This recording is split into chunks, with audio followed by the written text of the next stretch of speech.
Well, it has been really busy here, actually. It's just quietened down in the last few minutes, but I think a lot of people will be turning up here tonight and going away disappointed because all services in and out of Euston have been cancelled for the rest of the evening. That's because of a line-side fire at Harrow, so about 12 miles from here. Apparently an overhead power cable came down, a cable that powers the trains, so it's obviously caused all sorts of disruption here this evening.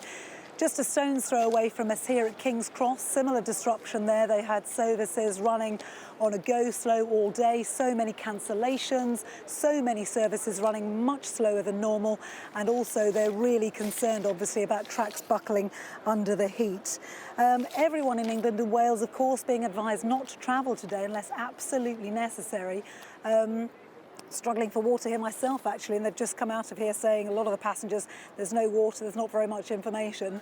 A lot of people being warned not to travel today. I have to say, I drove in today, and usually it would be quite a busy route in from Berkshire, much quieter on the roads today.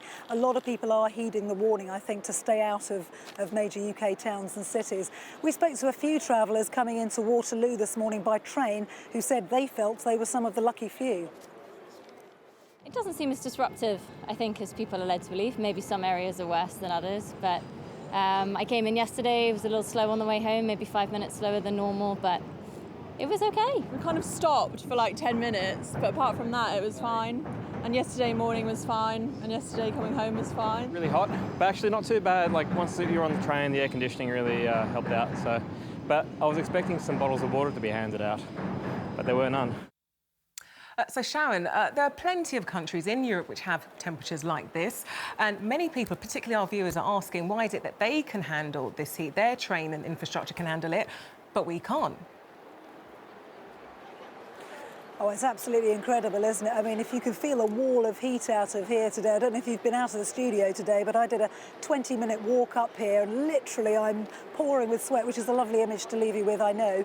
The thing is, a lot of our systems here in the rail industry in the UK were built in Victorian times, so not really built to cope with this sort of heat. 27 degrees is as much as the rails can cope with generally. And important to note as well that the rail temperature is usually about 20 degrees higher than the outside air temperature. So you can imagine 40 degrees heat today is really a struggle for them. A lot of European countries have their infrastructure set up to deal with much higher temperatures, which is the case for them a lot of the year round. Of course, the train companies are worried about buckling under the heat, which could, of course, cause a disruption to the rail services that we're used to and could, in a worst-case scenario, cause some sort of derailment. Just a final thought from me. Grant Shapps, the Transport Secretary, was seen doing all the interviews this morning. One of the questions he was asked was, is our country geared up for this sort of weather? His one-word answer was, quite simply, no.